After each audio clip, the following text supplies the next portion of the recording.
باسرار کثیر مجھے آنے پر مجبور کیا۔ بہرحال میں آپ کے سامنے حاضر ہو گیا۔ دو چار باتیں آپ حضرات کے سامنے پیش کرنے کی جسارت کر رہا ہوں۔ اللہ تعالیٰ مجھے اور آپ کو عمل کی توفیق مرحمت فرمائے گا۔ میں نے قرآن کریم کی ایک آیت پڑھی ہے اور اس کے بعد ایک حدیث پڑھی ہے، بس ان دونوں کا ترجمہ اور بہت مختصر باتیں ان سے متعلق آپ کے سامنے پیش کرنی ہے۔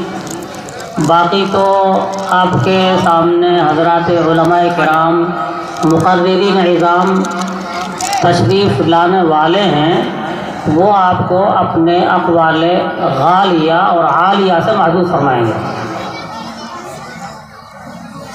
میرے محترم بزرگوں، اللہ تعالیٰ نے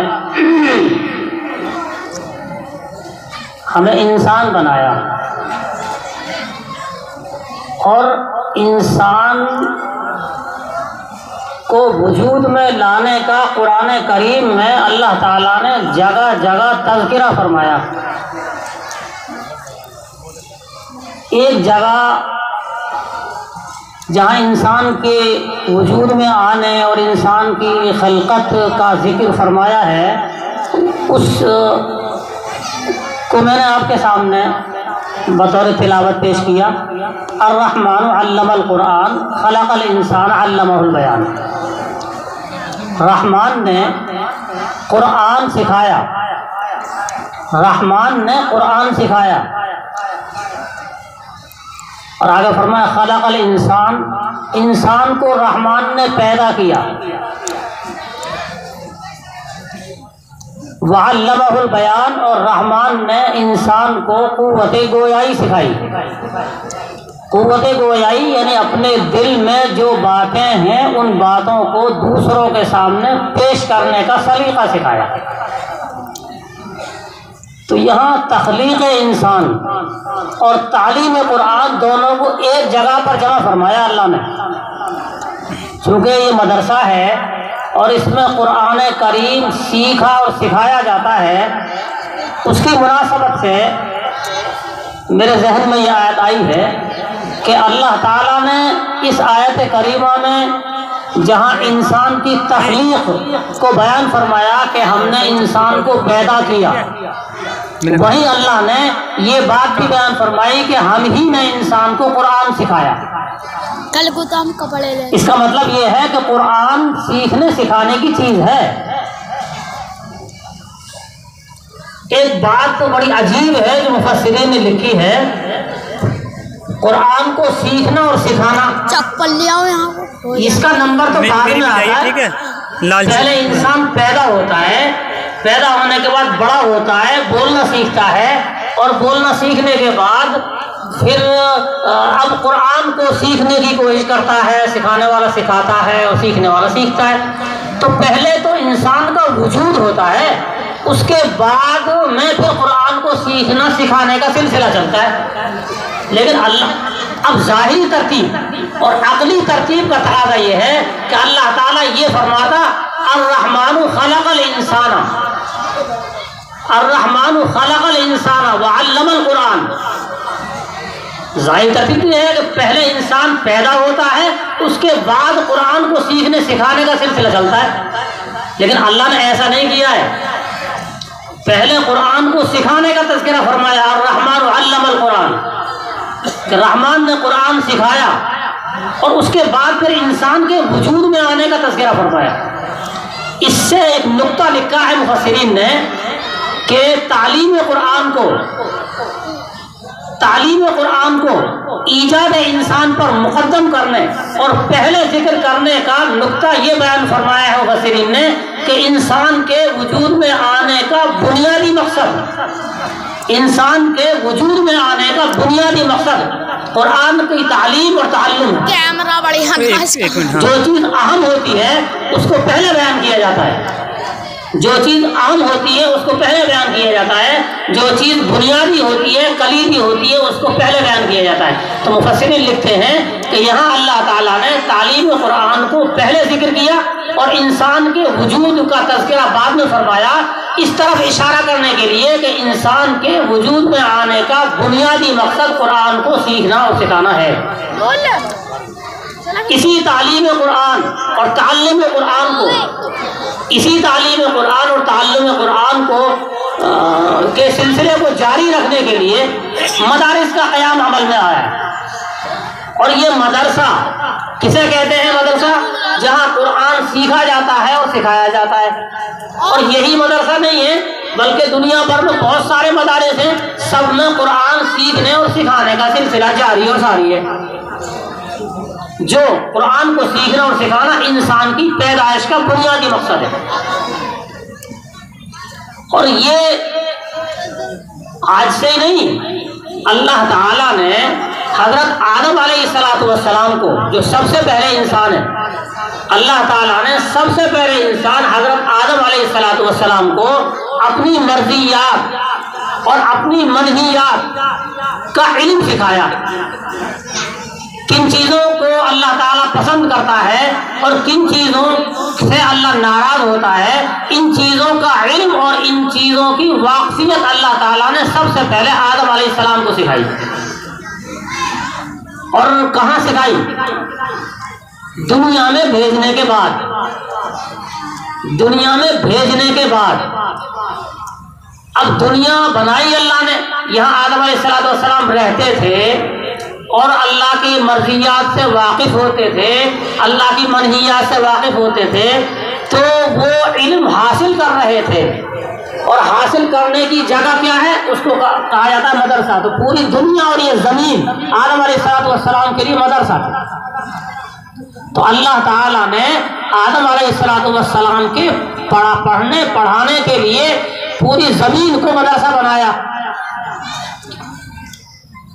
اور پھر خالص مدرسہ بنانے پر اکتفا نہیں کیا، بلکہ آدم علیہ السلام کے کھانے کا نظم کیا، پینے کا نظم کیا، جن چیزوں کی ضرورت تھی وہ ساری چیزیں اللہ تعالیٰ نے مہیا فرمائی۔ یہی کام مدرسوں میں ہوتا ہے۔ آپ حضرات مدرسوں میں بچے قرآن سیکھتے سکھاتے ہیں، آپ حضرات مدرسے کو تعمیر کرتے ہیں، ایک مکان ایک جگہ بناتے ہیں جہاں بچے پڑھنے کے لیے بیٹھیں، قرآن سیکھیں اور سکھائیں۔ اور پھر قرآن کے سیکھنے سکھانے کے لیے جو چیزیں اور ضروریات میں سے ہیں، پھر قرآن کے نسخے ہیں اور ان کے کھانے کا نظم ہے، ان کے پینے کا نظم ہے، یہ سب آپ لوگ کرتے ہیں۔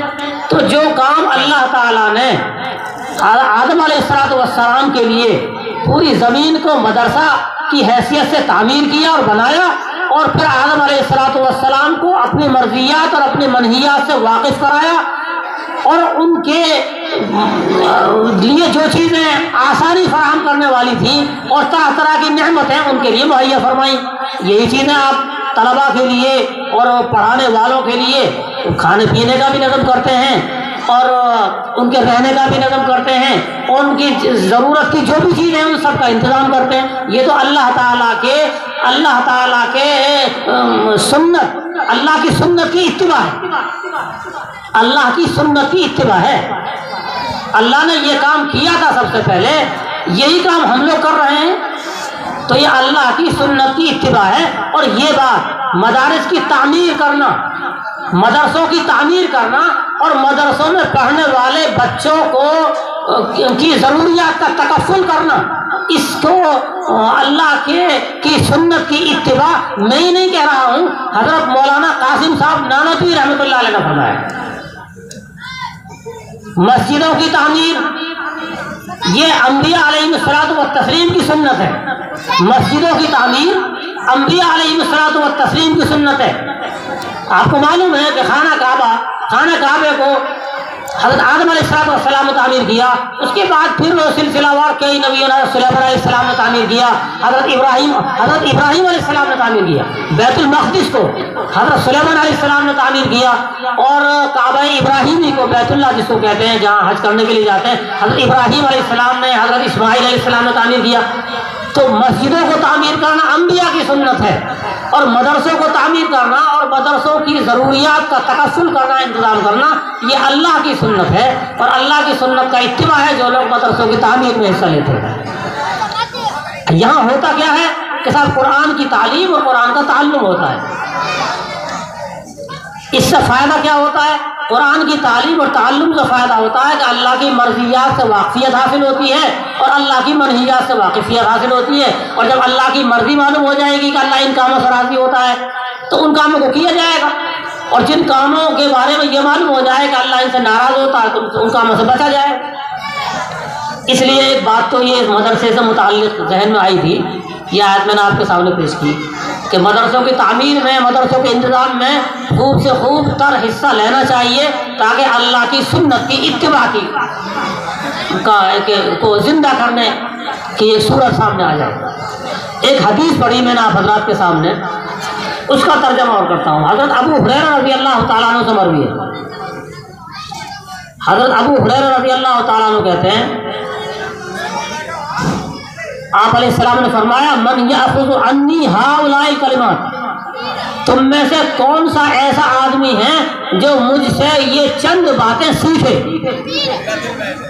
تم میں کون سا ایسا آدمی ہے جو مجھ سے یہ چند باتیں سیکھے فیعمل بہن، پھر سیکھنے کے بعد پھر ان پر عمل کرے، او یعلم من یعمل بہن، یا دوسرے یا ایسا آدمی جو عمل کرنے والوں کو سکھائے، یا تو خود عمل کرے، ان باتوں کو سن کر کے مجھ سے سیکھ کر خود عمل کرے، اگر خود عمل کرنے کے حالات اور پوزیشن میں نہیں ہیں تو عمل کرنے والوں کو سکھائے۔ کوئی ہے ایسا آدمی جو مجھ سے چند باتیں سیکھے؟ تو حضرت ابو ہریرہ کہتے ہیں انا یا رسول اللہ، اے اللہ کے رسول میں حاضر ہوں اور آپ بتائیے میں ان چند باتوں کو سیکھنے کے لیے تیار ہوں۔ تو آپ نے چند باتیں ارشاد فرمائی۔ صحابی کہتے ہیں حضرت ابو ہریرہ فعد خمسا، آپ علیہ السلام نے 5 باتیں شمار فرمائی، 5 باتیں بتائیں۔ پہلی بات اتق المحارم، آپ علیہ السلام نے فرمایا کہ جو چیزیں ممنوع ہیں اور محرم ہیں ان چیزوں سے بچتے رہنا۔ جن چیزوں کو ہم نے حرام کیا ہے، جن چیزوں کو ہم نے ممنوع قرار دیا ہے اور جن چیزوں کو ہم نے ناجائز قرار دیا ہے، جن چیزوں سے بچنے کا ہم نے حکم دیا ہے ان سے بچتے رہنا۔ کوئی ناجائز اور حرام کام کا ارتکاب مت کر بیٹھنا۔ اتق المحارم، حرام چیزوں سے بچتے رہنا، حرام کاموں کو مت کرنا۔ 2 ہی چیزیں ہیں، کچھ کام تو ایسے ہیں کہ جن کاموں کو کرنے سے اللہ خوش ہوتا ہے اور ان کاموں کو کرنے کا اللہ نے حکم دیا ہے، اور کچھ کام ایسے ہیں کہ جن کو کرنے سے اللہ ناراض ہوتا ہے، تو جن کاموں کو کرنے سے اللہ ناراض ہوتا ہے وہ حرام کہلاتے ہیں۔ تو اللہ کے نبی صلی اللہ علیہ وسلم نے فرمایا کہ حرام کاموں سے، جن کاموں سے اللہ ناراض ہوتا ہے ایسے کاموں سے بچتے رہنا، یعنی ان کاموں کو مت کرنا۔ فائدہ کیا ہوگا؟ اللہ کے نبی فرماتے ہیں حرام کاموں سے بچتے رہنا، اگر تم حرام کاموں سے بچتے رہو گے تو تکن اعبد الناس، تو تم لوگوں میں سب سے بڑے عبادت گزار ہو جاؤ گے۔ حضرت ابو ہریرہ کا خطاب ہے، اس لیے صیغۃ واحد کا استعمال کیا ہے۔ اب کوئی مولوی کہنے لگے صاحب اس جگہ کا ترجمہ کیوں کر رہے ہو؟ کیونکہ مخاطب سامنے بیٹھے ہیں، سبھی لوگوں کے لیے ہے۔ حضرت ابو ہریرہ رضی اللہ تعالیٰ عنہ کو فرمایا آپ نے کہ حرام کاموں سے بچتے رہنا، اگر تم حرام کاموں سے بچتے رہو گے تو تم لوگوں کے مقابلے میں سب سے زیادہ عبادت گزار ہو جاؤ گے، سب سے زیادہ عبادت گزار۔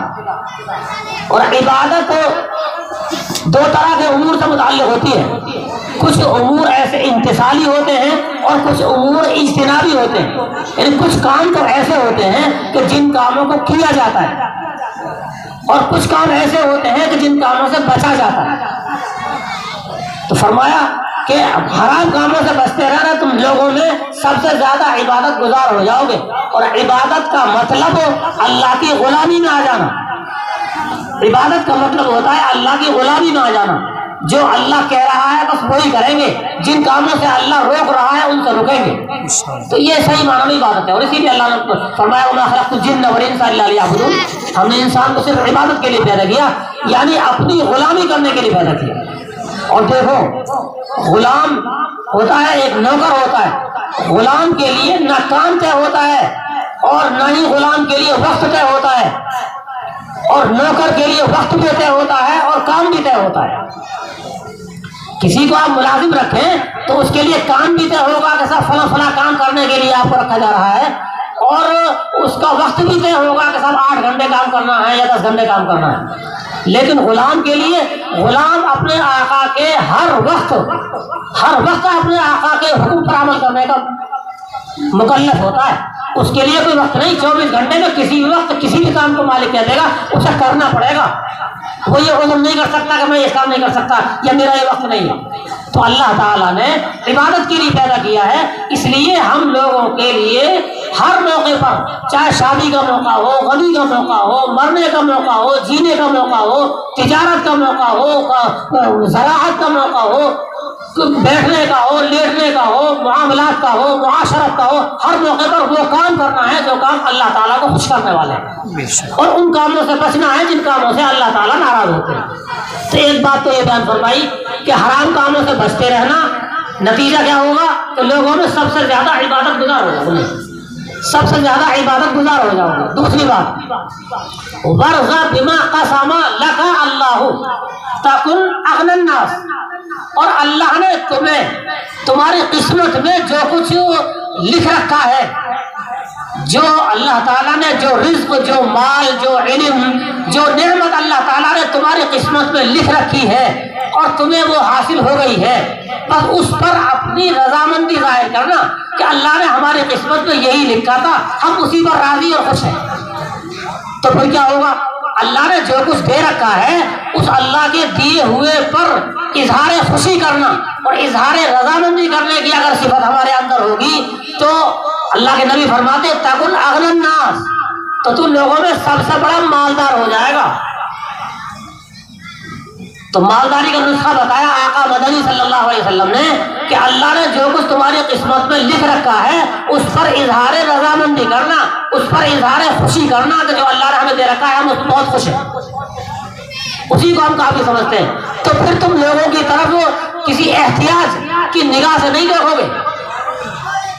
جب تم اللہ کے فیصلے پر راضی اور اللہ کے دیے ہوئے پر اظہار رضامندی کرو گے تو جو اللہ نے دے رکھا ہے، جو غربت کی زندگی گزر رہی ہے، اسی پر خوشی جب تمہارے اندر ہوگی تو پھر تم کسی کی طرف نیاز مندی کی اور احتیاج کی اور ضرورت کی اور لالچ کی نگاہ نہیں ڈالو گے۔ فرمایا اغنی الناس، اللہ کے دیے ہوئے پر اور اللہ نے تمہاری قسمت میں جو کچھ لکھ رکھا ہے اس پر اظہار رضامندی کرنا تو تکن اغنی الناس، لوگوں میں سب سے بڑے مالدار ہو جاؤ گے۔ تیسری چیز آپ علیہ السلام نے بیان فرمائی، وَأَحْسِنْ إِلَىٰ جَارِكَ وَأَحْسِنْ إِلَىٰ جَارِكَ تَكُنْ مُؤْمِنًا، اور تیسرا کام فرمایا اپنے پڑوسی کے ساتھ اچھا سلوک کرنا، اپنے پڑوسی کے ساتھ اچھا سلوک کرنا، نتیجہ کیا ہوگا؟ تو تم ایمان والے ہو جاؤ گے۔ اگر تم اپنے پڑوسی کے ساتھ اچھا سلوک کرو گے تو ایمان والے ہو جاؤ گے۔ اس کا صاف مطلب یہ ہے کہ اگر پڑوسی کے ساتھ میں اچھا سلوک نہیں کر رہے ہم اور بد سلوکی کر رہے ہیں، ہماری ذات سے، ہمارے عمل سے، ہمارے مکان کی دیوار کے بڑا ہونے سے یا ہمارے مکان کے سامنے گندگی سے یا کسی اور طریقے سے اگر ہمارا پڑوسی ہم سے دکھی ہے اور پریشان ہے تو اس کا مطلب یہ ہوا حدیث کی روشنی میں کہ ہمارے اندر ایمان نہیں ہے، یعنی کامل ایمان نہیں ہے۔ اگر تمہیں کمال ایمان اپنے اندر پیدا کرنا ہے تو اپنے پڑوسی کے ساتھ اچھا سلوک کرنا ہے، اور پڑوسی میں مسلمان پڑوسی کی تخصیص نہیں ہے، صرف مطلق پڑوسی کا لفظ فرمایا اللہ کے نبی صلی اللہ علیہ وسلم نے، اس میں مسلمان پڑوسی بھی آتا ہے، غیر مسلم پڑوسی بھی آتا ہے، سارے آتے ہیں۔ اس کے علاوہ بہت ساری روایتیں ہیں جو غیر مسلم پڑوسی کے ساتھ حسن سلوک کرنے کی آپ صلی اللہ علیہ وسلم نے جو تاکید فرمائی ہے اور تعلیم دی ہے، بے شمار روایتیں ہیں، لیکن مجھے اس سلسلے میں زیادہ لمبی بات نہیں کرنی ہے، مجھے اس حدیث کی ترجمہ کرنا ہے بس۔ تو یہ بات بیان فرمائی اپنے پڑوسی کے ساتھ اچھا سلوک کرنا تو تم ایمان والے ہو جاؤ گے۔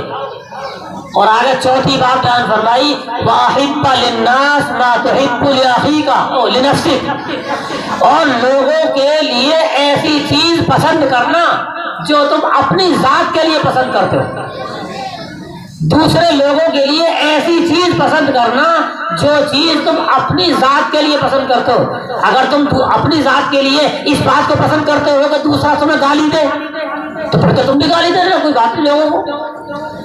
تم اگر اس بات کو پسند کرتے ہو کہ دوسرا آدمی ہمارے حق کو چھین لے تو پھر تو تم بھی چھین لینا، کوئی بات ہی نہیں ہے۔ باقی کوئی آدمی یہ پسند نہیں کرتا ہے، ہر آدمی یہ پسند کرتا ہے کہ میرا حق میرے پاس آئے، میرا حق کوئی دوسرا نہ چھینے۔ تو پھر اب ہمیں بھی یہ چاہیے کہ ہم دوسرے کا حق نہ چھینیں۔ ہر آدمی یہ چاہتا ہے کہ مجھے کوئی گالی نہ دے، مجھے تکلیف نہ پہنچائے، تو پھر ہمارا بھی فرض بنتا ہے کہ ہم دوسرے کو تکلیف نہ پہنچائیں۔ بہت لمبا مضمون ہو جائے گا اس کا، تو فرمایا واحب للناس ما تحب لنفسک، اپنے لوگوں کے لیے ایسی چیز کو پسند کرو کہ جو چیز تم اپنے لیے پسند کرتے ہو۔ اور تیسری چیز بیان فرمائی اور چوتھی چیز بیان فرمائی ہے، تو پھر نتیجہ کیا ہوا اس کا؟ فرمایا مسلمن، ہاں یہ بات پوری نہیں ہوئی تھی، لوگوں کے لیے ایسی چیز پسند کرو کہ جو تم اپنی ذات کے لیے پسند کرتے ہو، تو اس کا نتیجہ ہوگا کہ تم مسلمان ہو جاؤ گے، یعنی کامل اسلام تمہارے پاس چلی جائے گا جب کہ تم دوسروں کے لیے ایسی ہی چیز پسند کرو جو اپنے لیے پسند کرتے ہو۔ ایک حدیث میں تو فرمایا صاف لفظوں میں، المسلم من سلم المسلمون من لسانہ و یدہ، مسلمان تو ہے ہی وہ جس کے ہاتھ سے، جس کی زبان سے دوسرے لوگ محفوظ رہیں، نہ ہاتھ سے تکلیف پہنچے نہ زبان سے تکلیف پہنچے۔ اور شرائع حدیث لکھتے ہیں کہ یہاں الفاظ تو زبان اور ہاتھ کے ہیں، مراد ہے انسان کا سارے اعضاء، اس کے کسی بھی عمل سے دوسرے کو تکلیف نہ پہنچے، یہ ہے اسلام کو مسلمان کی شان۔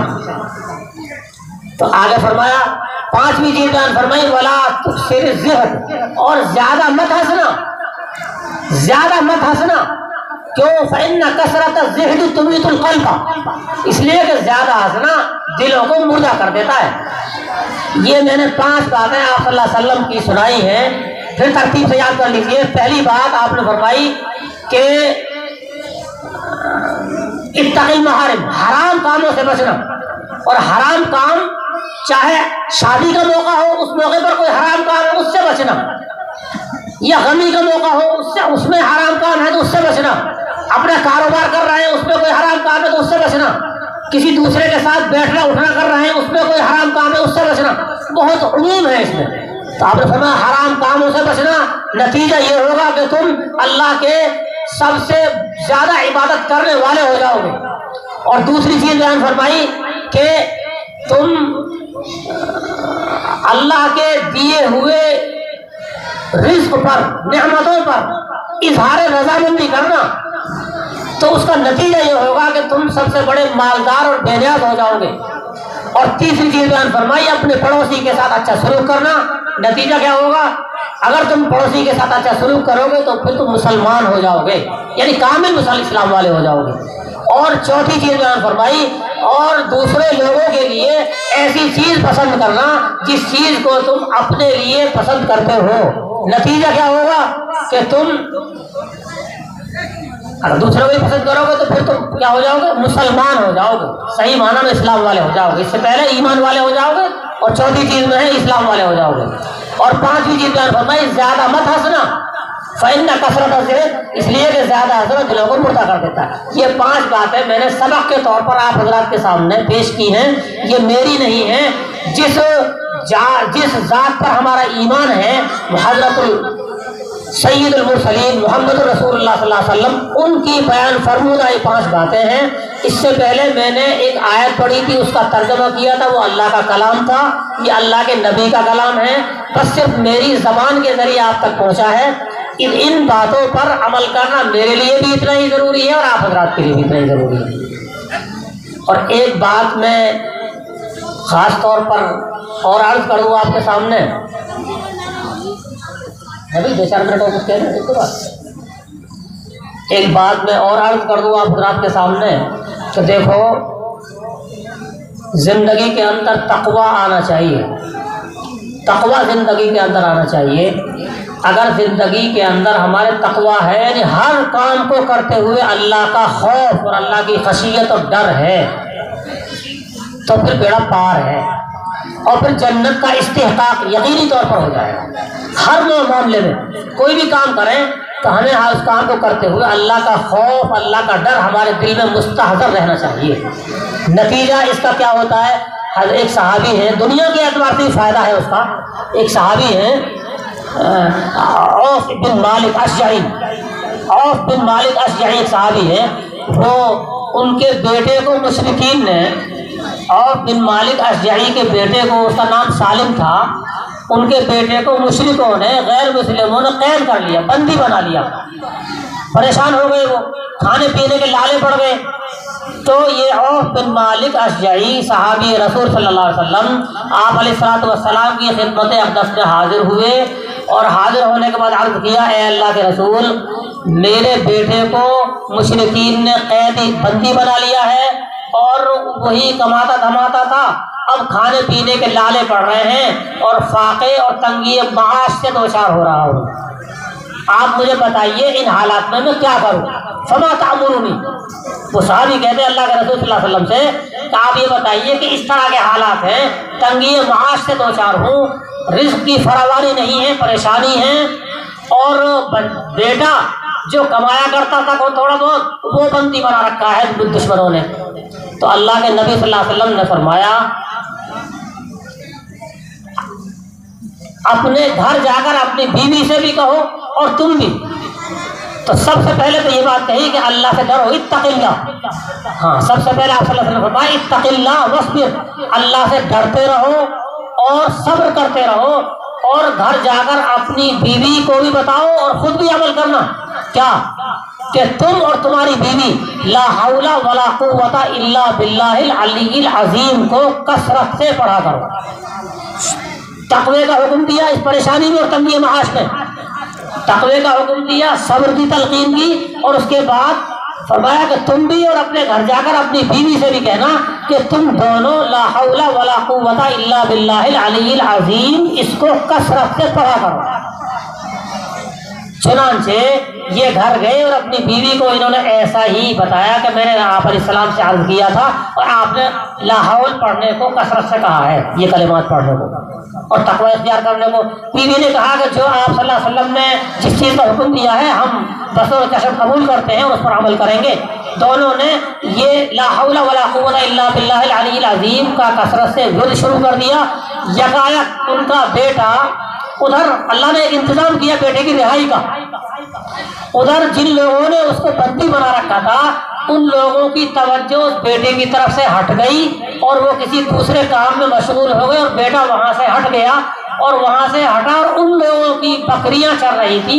لکھا ہے مفسرین نے, صاحب تفسیر حاشیہ جبل میں, تفسیر جلالین ہے اس کی تفسیر, اس کی شرح ہے حاشیۃ الجبل, غالباً یہ ہے یا حاشیۃ الساوی. حاشیۃ الساوی میں لکھا ہے انہوں نے کہ جیسے ہی ادھر یہ پڑھنا شروع کیا ہے ان لوگوں کو اس لڑکے کی طرف سے غفلت طاری ہو گئی, اور اس لڑکے نے ان لوگوں کی 4000 بکریاں ان لوگوں کی ہانک کر کے مدینے لے آئے, اور 50 اونٹ ان کے چر رہے تھے, اور 4000 بکریاں ان کو ہانک کر کے مدینے لے آیا اور باپ کے پاس پہنچ گیا.